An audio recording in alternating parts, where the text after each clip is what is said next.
Cheers. Cheers. Heart or flower or something? Put a heart.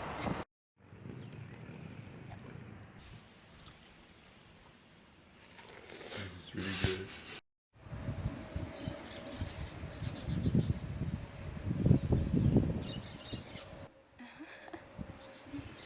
Oh.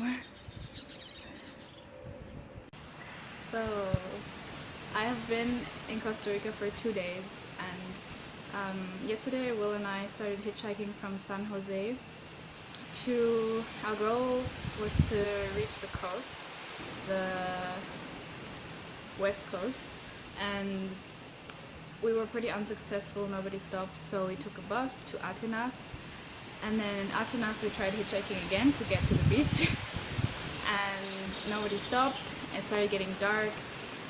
There was even one Costa Rican guy. We were in front of his house and we were like hitchhiking, and he just told us, yeah, no one's gonna stop here because it's just, yeah, you're not gonna get a ride. So he told us there's a bus stop a bit further, you can go there, and he even gave us 10,000 colones, which is like $20. It was like, yeah, you can pay the bus with that, so he probably thought we were pretty broke. And yeah, so we kept walking along the street. We didn't find the bus stop, so we just kept on hitchhiking, but we were just unsuccessful. And yeah, it was getting dark, and at some point there's this man that stops and he's like, are you guys okay? And Will just went straight on saying, well, if you have a place for us to sleep tonight, that would be pretty cool. And the guy said, well, we have this guest house and their guests are not here, so you could pitch your tent in the garage and stay the night there. So we did, and they even gave us watermelon and smoothie this morning. They're so friendly, and we can use the shower, the toilet, and the swimming pool. They have a swimming pool that we can use right there. It's incredible. We're like, last night we came here, we arrived here at night, we were so tired and exhausted and just so overwhelmed by all the things that happened, and just so much kindness, and we were so grateful. And yeah, then this morning waking up and having this view, like, because this is a really luxurious place, and I'll film the view, it's incredible. And this is their guest house, and this is where we put our tent, in the garage. And this is the view.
That's so amazing.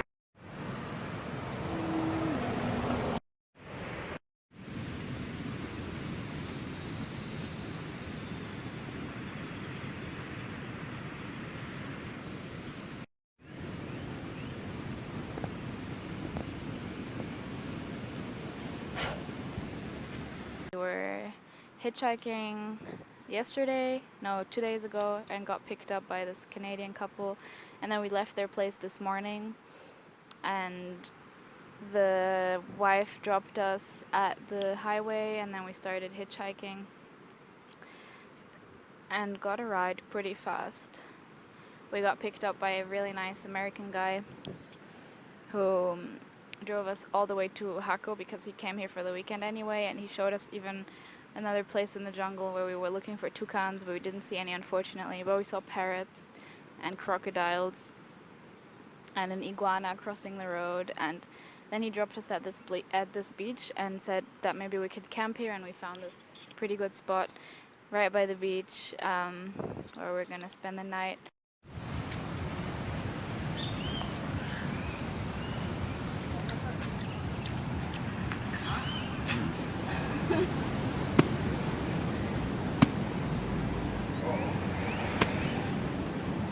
You got this. I think it's enough. Yeah. Oh yeah. Wow.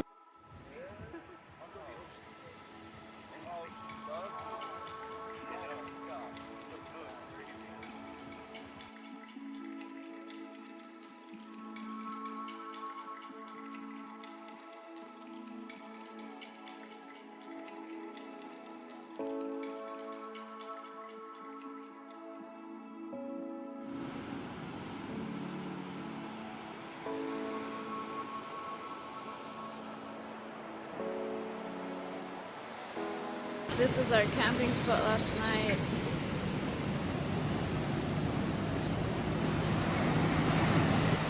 And this morning, first thing, we went for a swim. Life is good.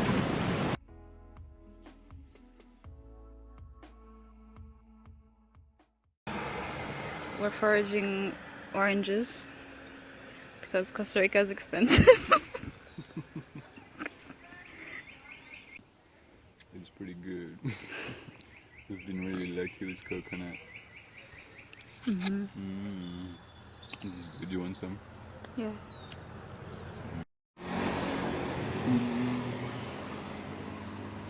It's pretty good. Yeah? Yeah.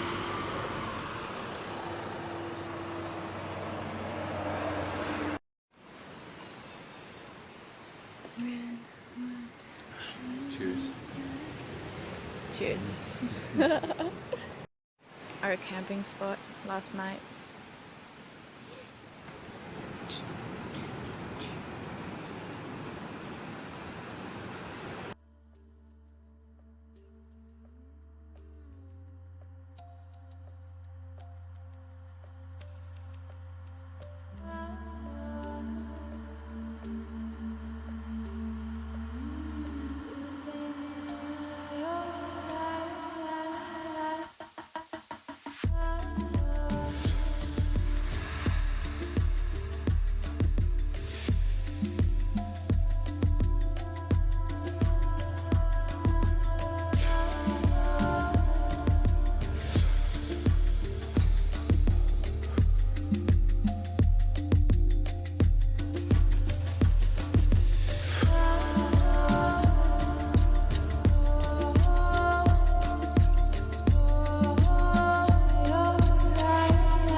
So happy.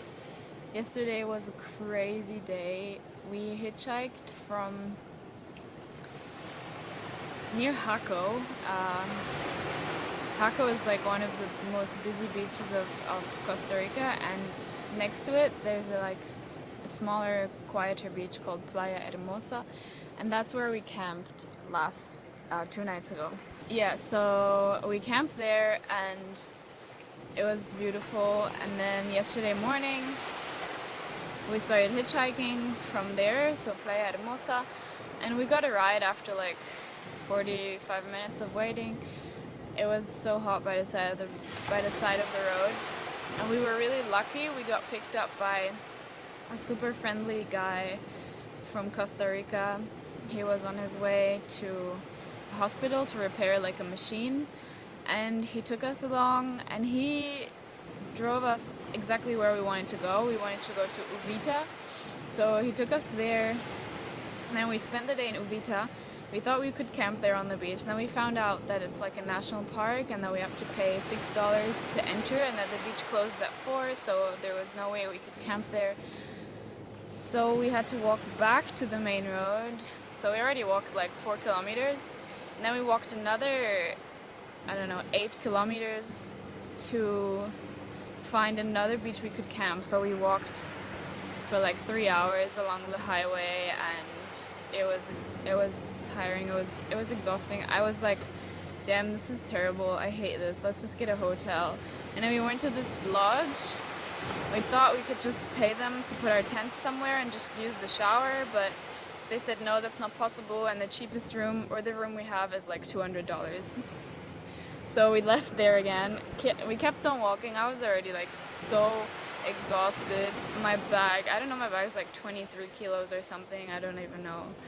But it was hardcore. So we kept walking to come to another beach that we found on the map, and we thought maybe we can camp there. But turns out, and then a Canadian guy stopped, asked us if we were okay, and that he can drive us to a beach where he knows that we can camp. And it's, here we are. There's an incredible butterfly flying past me. Whoa.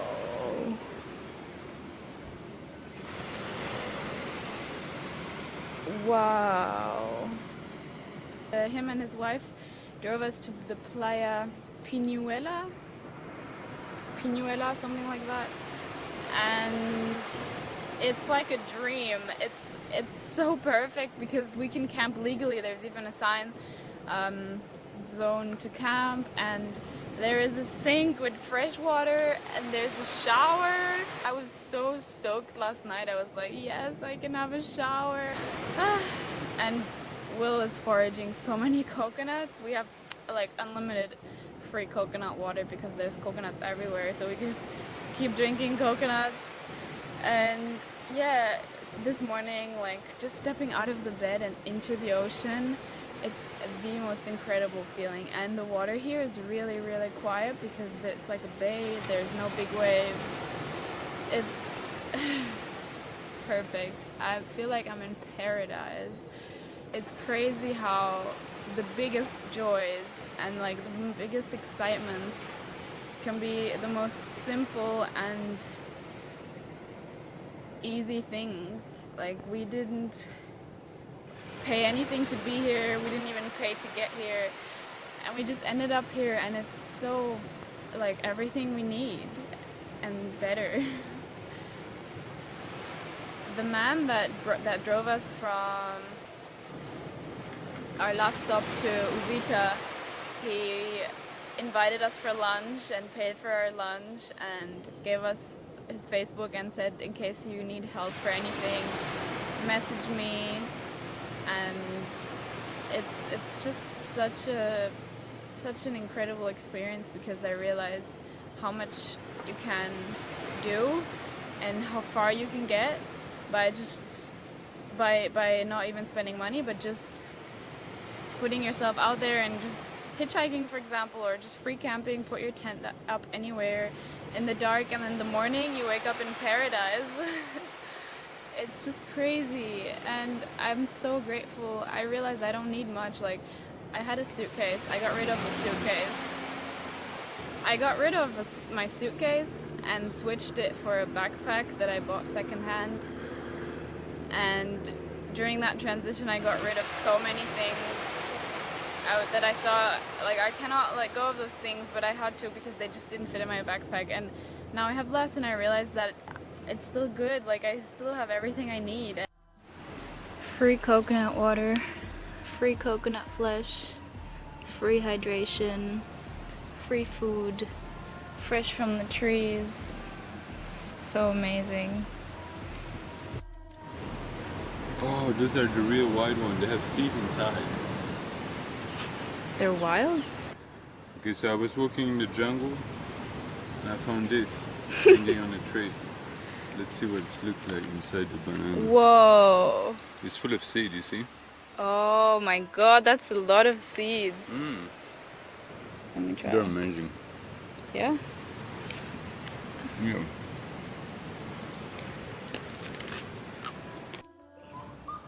That's so impressive.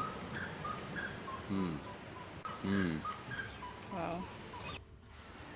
All this foraged from the wild. And these bananas are so incredible.